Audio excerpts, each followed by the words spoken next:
Welcome to the Draft Board Hockey Show. My name is Mark, and as always, I'm joined by my co-host Link. And today we got the Puck Bunker boys, Darren and Rocco. Welcome to the show, gentlemen. How are we doing? Thanks for having us Excited back. to be here. Rocco looks great. Rocco is not a happy man. For all of you who are listening, he is not a morning person, that's for sure. I got to pin the eyes. I need a couple toothpicks just to keep my eyes open here. So if I say something especially stupid, which is not be out of character, forgive me. And he's rocking the pink Yeti, even better. The biggest coffee. It's the biggest coffee mug in the house. I don't care what color it is. It fits the most, and that's what's important. I love it.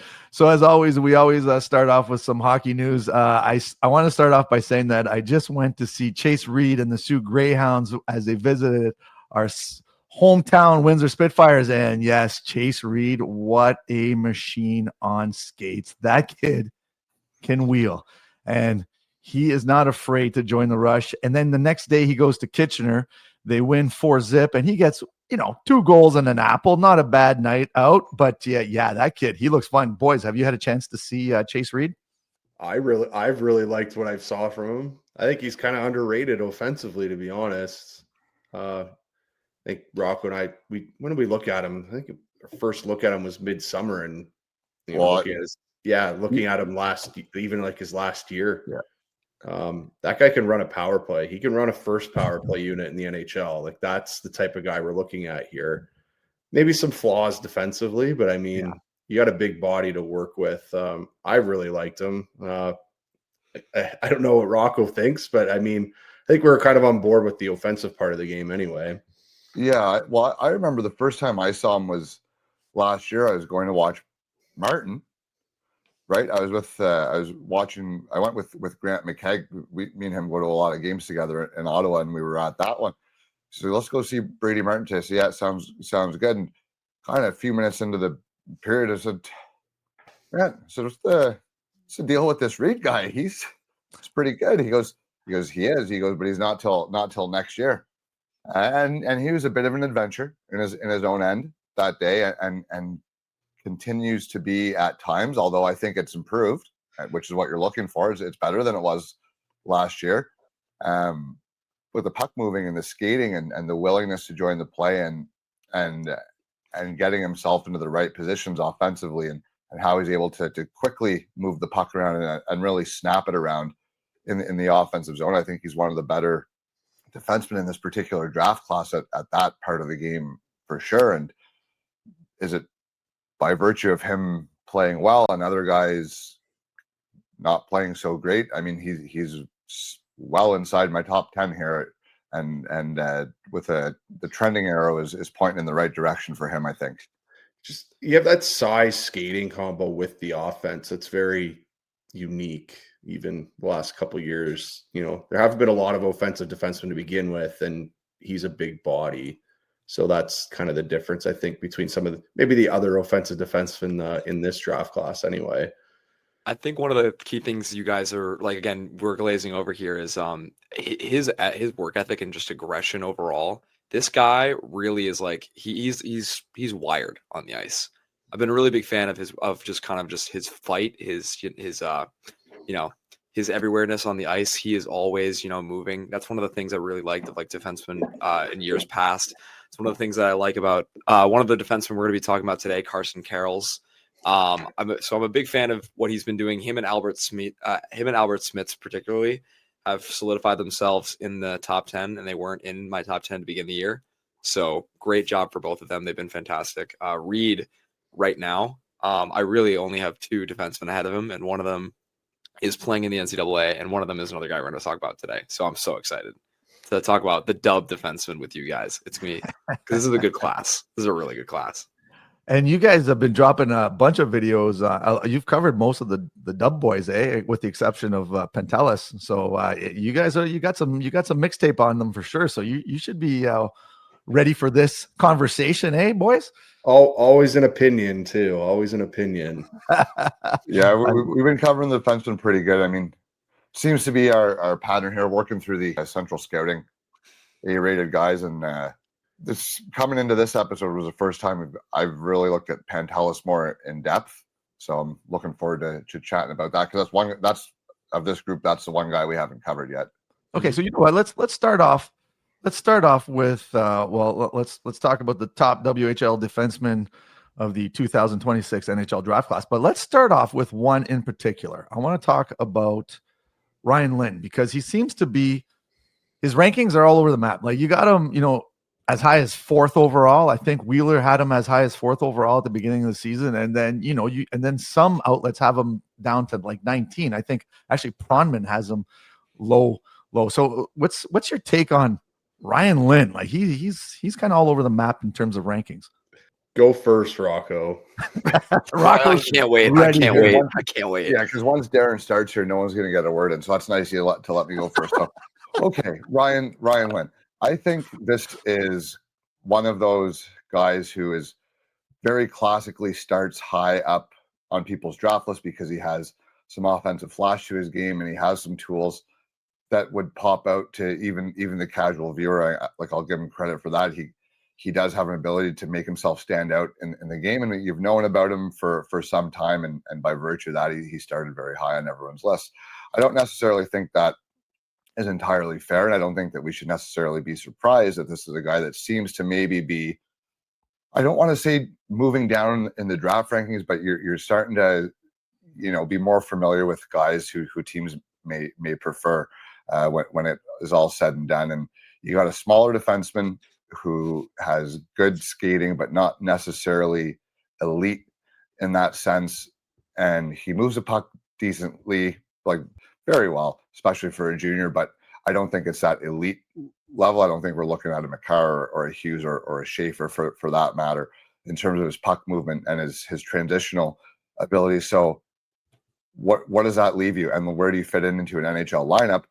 And I think for me, I'm not necessarily projecting a PP1 guy here. I'm more so looking at a guy that I think could probably fit in better on your second power play.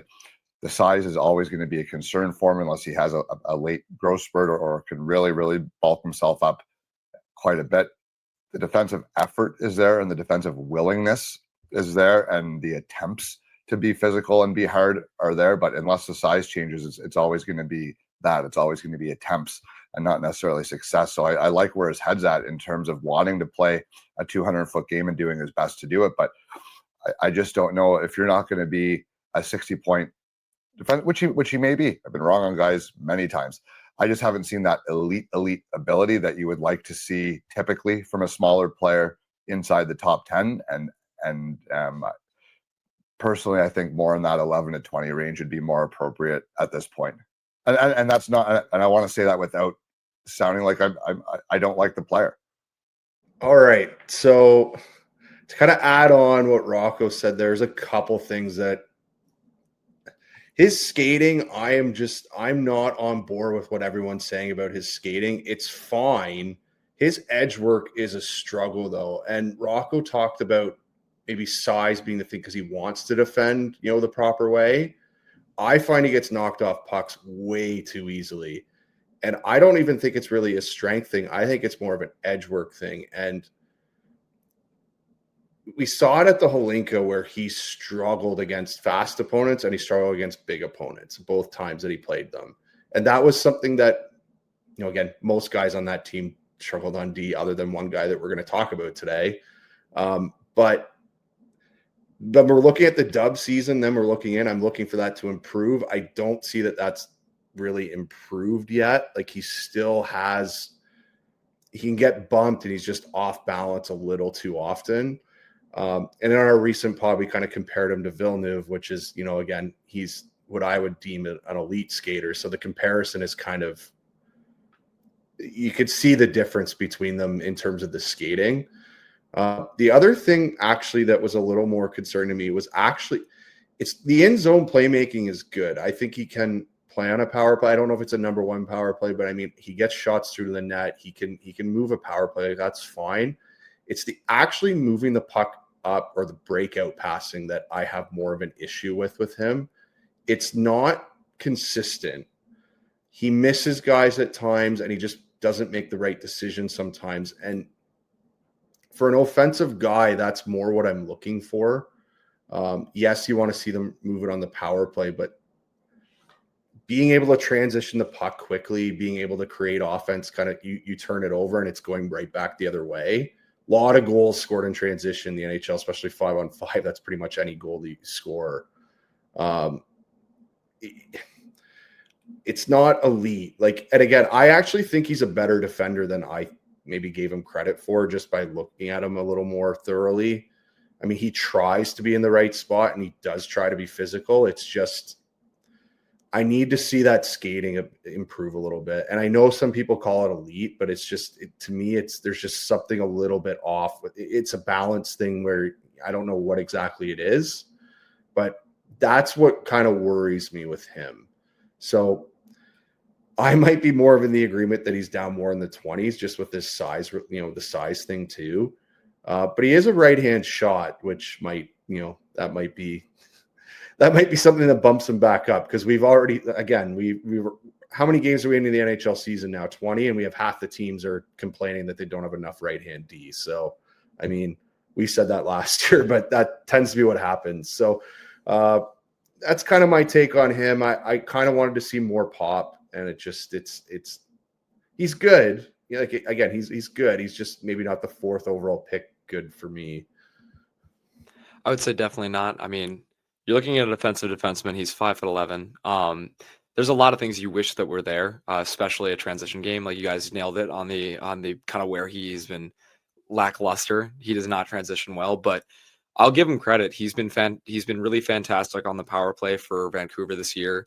And he's been good in really just 2 areas: his own zone to some extent, and then in the offensive zone around the blue line. That's where he thrives. That's where he has gotten the majority of his points. You look at every single point that he's gotten this year, a lot of it's been passing it off on the power play and stuff like that. That's fine. If you know what your role is in the NHL, you can get this guy around the 20s, around the 19 spot. I think there's a little bit more upside that we can see here. I mean, it's really early in the season. Maybe he turns it all around.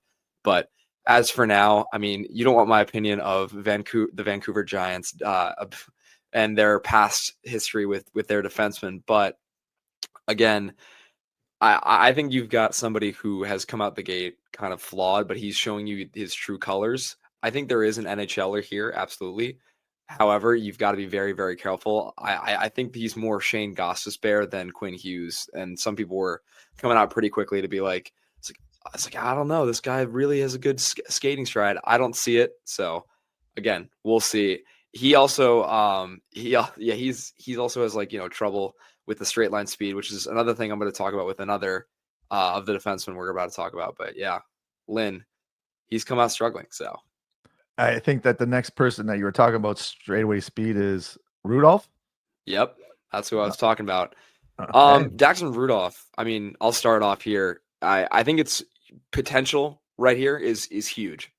Again, you got all the tools in the world. 6'2", 200 pounds. Isn't the fastest guy, but he's been making some impressive points and point totals. He's got a good shot. He's been gelling well with Prince Albert, but I don't really know what to do with him at this point. I don't really see things that have been increasing the games of other guys like Carson Carels, who we're about to talk about, Chase Reed, who we were just talking about, Albert Smits, who we were just talking about. So obviously, Daxon Rudolph could explode, but he hasn't to this point. I've seen him as being a little bit slow, a little bit disengaged in both the defensive and offensive zones. That's something that you don't want to see. That's something I know Rocco and Darren are gonna be like about when they get to talk about this guy. But yeah, Daxon Rudolph, again, potential's all there. The tools are all there, but it's not really showing up yet. So I'm intrigued to see what you guys have to say, if you guys are a little bit lighter on Daxon Rudolph than I am. I mean, I'll go here. I kind of agree with you on his skating. It's, again, I read the scouting reports on these guys, like, oh yeah, like this guy's an elite skater. I'm not sure that's the case. Now, his straight line speed, I actually think's better than you're giving it credit for. When he is rushing the puck, he can beat guys with his handle and just with his speed that way. His problem is pivoting, and that really hinders him defensively. Like, that's kind of the issue I have. It's the change of direction component with him. That's the issue that he needs to work on. However, speaking with Lynn, when Rudolph's in a battle, he's actually quite strong. So there is a base here where that, I could see a guy who can win puck battles. He's a big body anyway, but he's actually quite strong. He has a really strong stick. That's another thing. Like he can just win a puck battle, and he'll hit guys. He floats around a little bit too much for me, especially as a guy I don't really perceive as a high-end offensive guy. I mean, again, you think you're looking more of like a PP2 guy here at most. He's a potential guy at the moment. Like you see the skills here. There are some skills here. I don't think they're, a one or two, number one pair guy, though. That was another thing that Rocco and I kind of came to the conclusion on.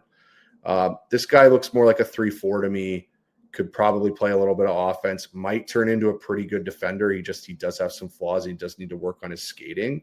There's a lot of good NHL skills here, though. I mean, it's not the high-end elite skills, but there's good skills kind of all over the board here.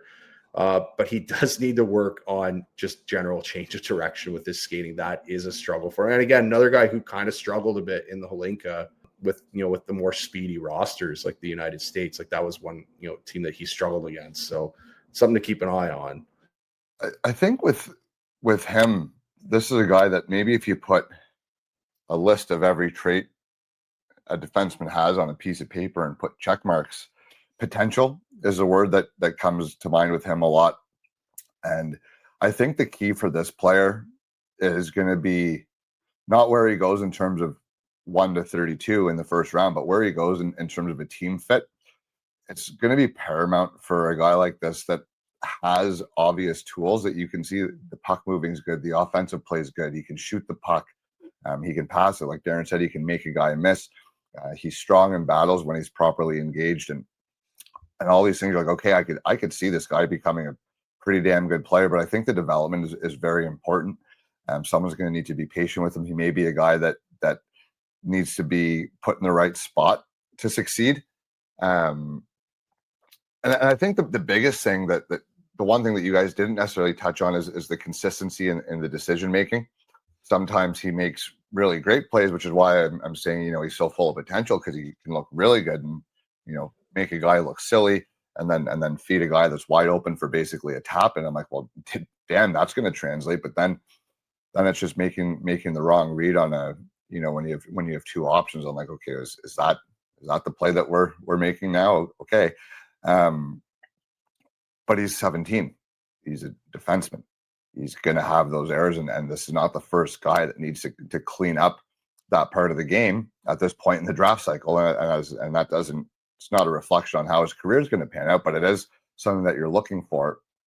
And for him, the later in the year that it gets, the more I'm going to be paying attention. You've got 50 games in the CHL to really warm up before most scouts are going to, like, guys are still familiarizing themselves with the draft class right now.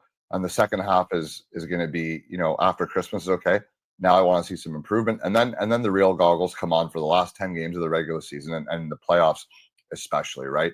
So when the competition gets harder, every guy's going 100%. You need to make the decisions quicker.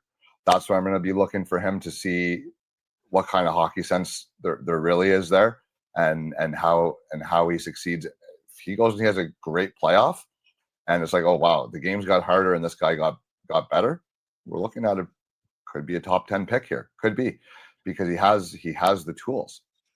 As of right now, he strikes me, and I don't mean this in a comparison because they have a lot of different things that they do well, but Jackson Smith was a guy where the tools didn't add up to the draft position. He was drafted lower than the physical tools may have suggested with him, and that a large part was the consistency in the decision making, right?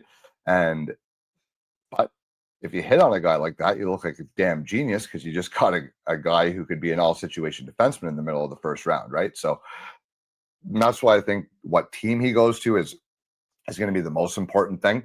But this is a guy, he could go, and you can say that about anybody, but I really feel like he's the most fluid guy of the four that we're going to talk about today. He's the guy that I have the least firm opinion on and the least solidified opinion on.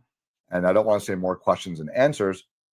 It's just like the other three guys, I got a pretty darn good idea of which order I like them in. And there's probably not going to be tons that'll change that. And this guy could end up being anywhere from 1 to 4 on this list for me by the time it's all said and done. But there's a lot of tools here. There's a lot to like with the package.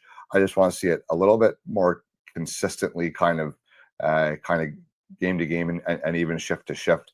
But he tries hard. He works. He can move the puck. He can skate decently well. He's got good size. He shoots right. Like, there's a lot of things that teams are going to like here, but it's how much juice can you kind of squeeze here, and that's going to be the deciding factor for teams is whether they think he does have potential to be a first pair, or if he fits more in that 3-4-5 mold, maybe like you guys are suggesting. The one thing I just wanted to point out too with what Rocco said there, he's an athletic player. Like, it's not, he has work to do even defensively. Like, his success defensively comes from his athleticism. It's not so much maybe his intelligence in the position yet. I think it would be more he's just kind of a freak athlete that he's able to do things out there. And that kind of goes into the consistency thing that he's saying too. Like, sometimes he's screening his own goalie at times. Like, sometimes he makes, a bad read. Like, it's just, there's 1 or 2 plays per game where there's just, like, that's not great. You can work that out. You probably have a really good player. And the other thing is too, there's a lot of ways that this player can move up or, move up a draft board. If it's not just one skill has to get better, there's a couple here that could improve a little bit and really change the player. So, I mean, like the template of the guy, I'm interested to kind of see how he develops as the year goes on. I think that now we should probably talk about probably the top player of this group, and that is Mr. Carson Carels. I know Link is a big fan of Carson Carels. I've been banging the drum. You can lead us off here, Mister. Tell us, pitch us why Carson Carels is a top 10 pick. Well, look, I think he's at this point, and I know I'm going to get a stare or some sort of face from Rocco here when I say this, but I think he's even pushing for a top 5 spot. He really has been fantastic to start this year. Carson Carels has been way more mobile, way more dynamic offensively than many people have thought. I'm not saying he's one of the most dynamic offensive defensemen in this class, but he is a very serviceable, very reliable two-way defenseman who can move, who can carry the mail, who can defend on the rush, who can be physical at times, who can be reliable at times. I really liked how kind of stable of a defenseman he has been. That was the pitch in the beginning of the year.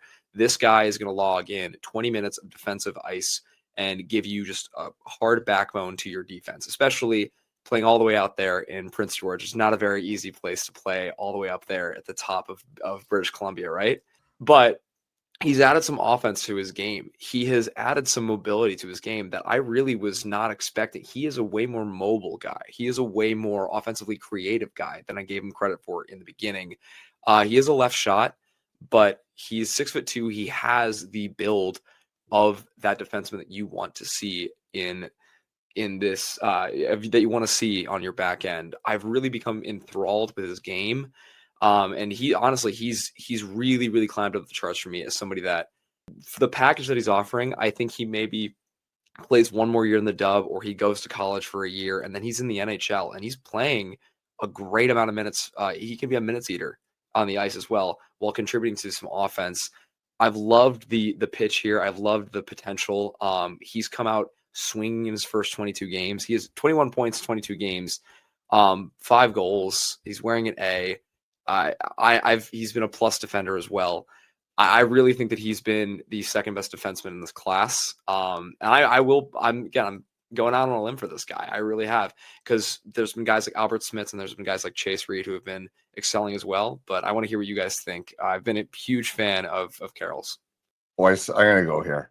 This might be the first time since I've known you that we both feel really strongly about a guy, and it's in the same direction. Let's go. I cannot believe I'm saying this, but I couldn't agree with you more. Sorry, Mark, if you gotta put that out. But I'm catching myself agreeing with Link here and throwing me for a loop. Look at this guy. I've been a Carson Carels massive fan since the first game I watched him. He's been a no-brainer in my top 10 since the first time I watched him. I thought he was Canada's most effective defenseman, including Verhoff, at the Holinka. I think that there has not been an area of the ice where he has not excelled this year.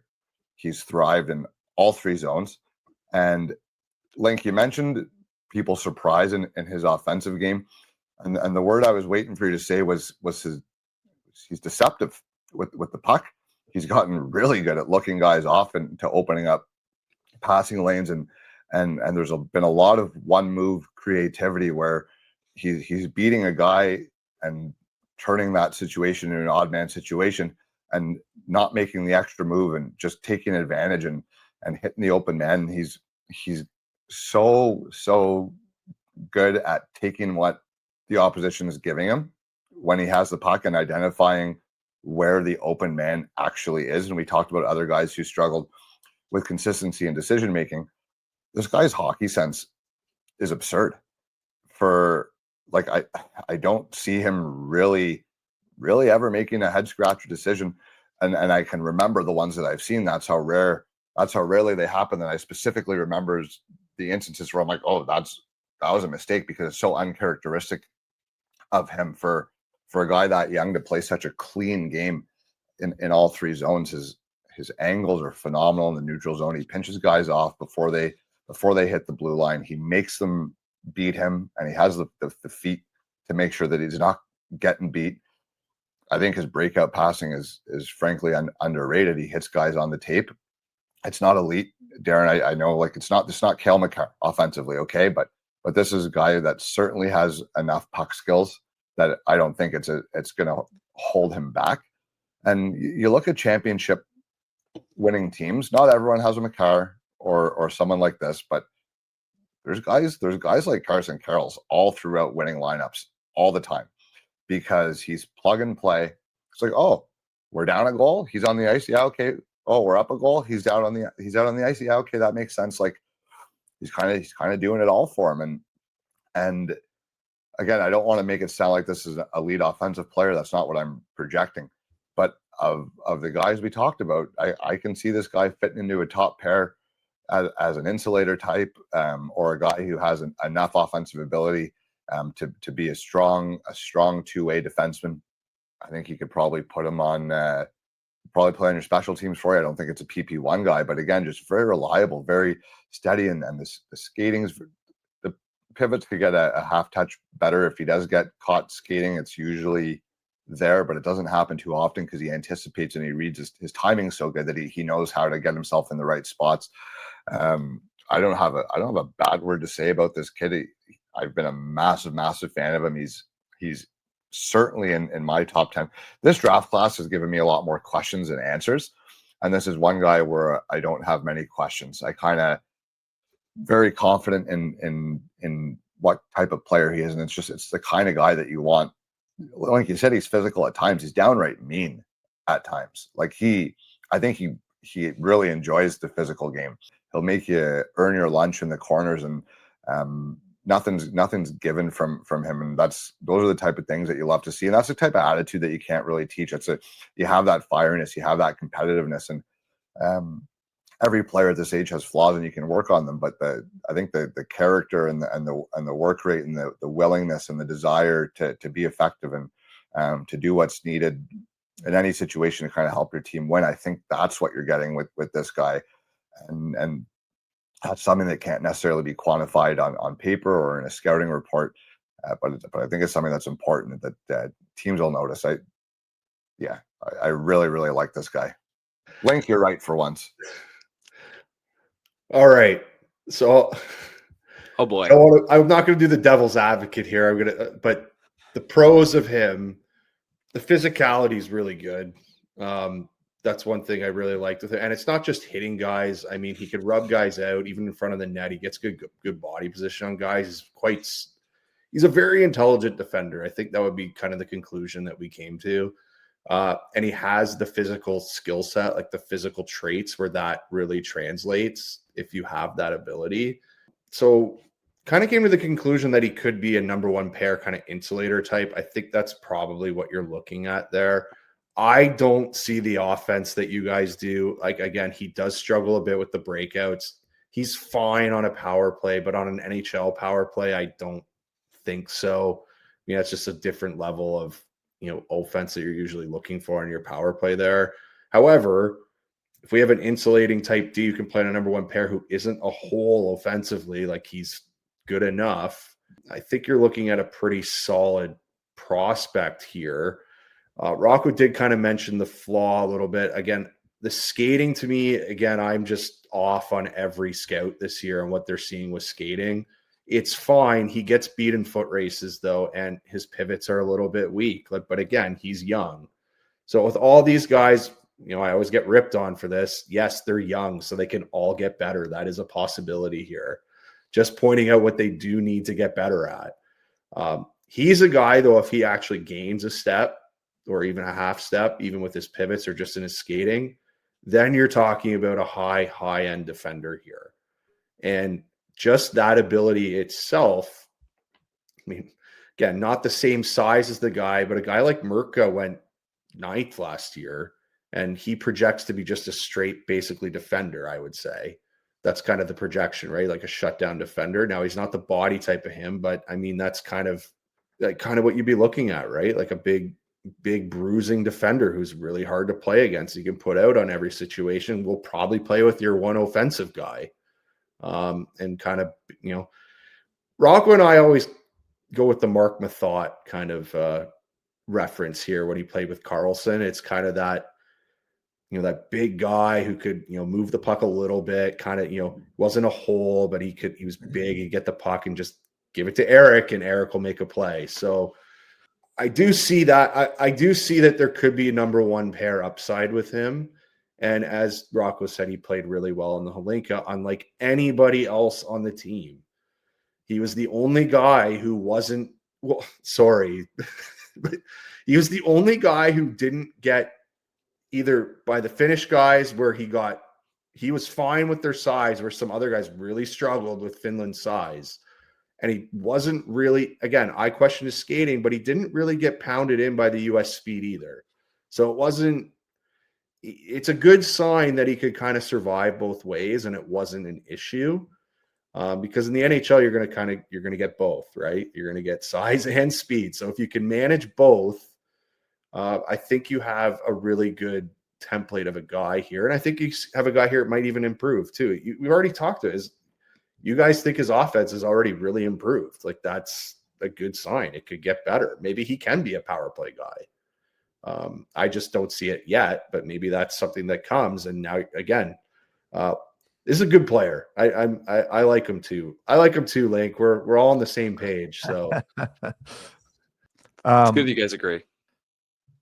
All right, boys. I think that covers the top WHL defenseman for the 2026 NHL draft class. Boys, thanks for joining us. Hey, and check out the Puck Bunker gentlemen on YouTube, Twitter, all that stuff. They're out there. Go check them out.